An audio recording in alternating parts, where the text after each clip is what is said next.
দর্শক, রাজধানী বাসাবো থেকে সরাসরি যুক্ত হচ্ছেন সহকর্মী শামীম চৌধুরী।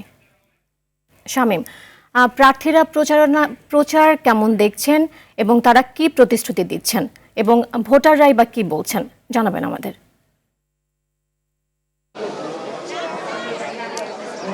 নীরা, আমি সকালবেলা গিয়েছিলাম ঢাকা ৬ আসনে। সেখানে বিএনপি মনোনীত প্রার্থী ইশরাক হোসেন জনসংযোগ করেছেন। সেখানে দেখেছি ব্যাপক উৎসাহ উদ্দীপনার মধ্য দিয়ে তিনি প্রচার কার্য চালিয়েছেন এবং লিফলেট বিতরণ করেছেন। তিনি মানুষের ঘরে ঘরে গিয়েছেন, তিনি মানুষের সঙ্গে কথা বলেছেন। ভোটাররাও বেশ উৎসব মুখর পরিবেশে তাকে গ্রহণ করেছে, তার সঙ্গে কথা বলেছে। এর আগে আমি গিয়েছিলাম ঢাকা ৪ আসনে, সেখানে বিএনপি মনোনীত প্রার্থী তানভীর আহমেদ রবিন ছিল। সেখানেও আমরা কিন্তু খুব উৎসব মুখর একটা পরিবেশ দেখেছি। তারা মিছিল করেছে, পোস্টার, ব্যানার, ফেস্টুন সহ তারা ভোটারদের কাছে গিয়েছে। বিভিন্ন সাজসজ্জা করে কিন্তু তারা ভোটারদের দ্বারে দ্বারে গিয়েছে এবং ভোটারদের কাছে ভোট চেয়েছে। এখন আমি এই মুহূর্তে আছি রাজধানীর বাসাবোতে। এখানে বিএনপি মনোনীত প্রার্থী হাবিবুর রশিদ হাবিব এই বেলাল মসজিদে নামাজের জন্য কিছুক্ষণ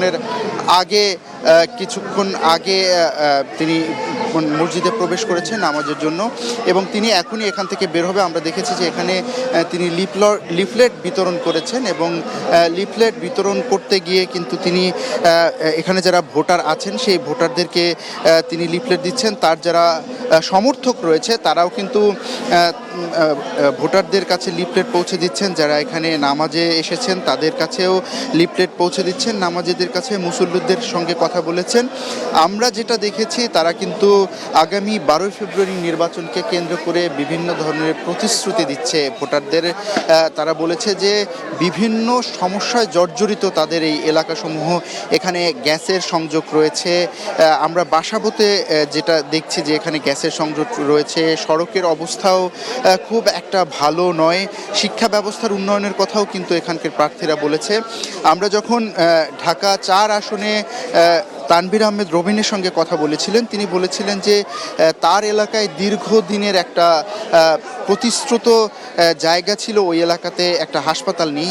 তিনি নির্বাচিত হতে পারলে ওই এলাকায় চিকিৎসা ব্যবস্থার জন্য তিনি একটা হাসপাতাল নির্মাণের উদ্যোগ নেবেন, এমন কথাই তিনি বলেছিলেন।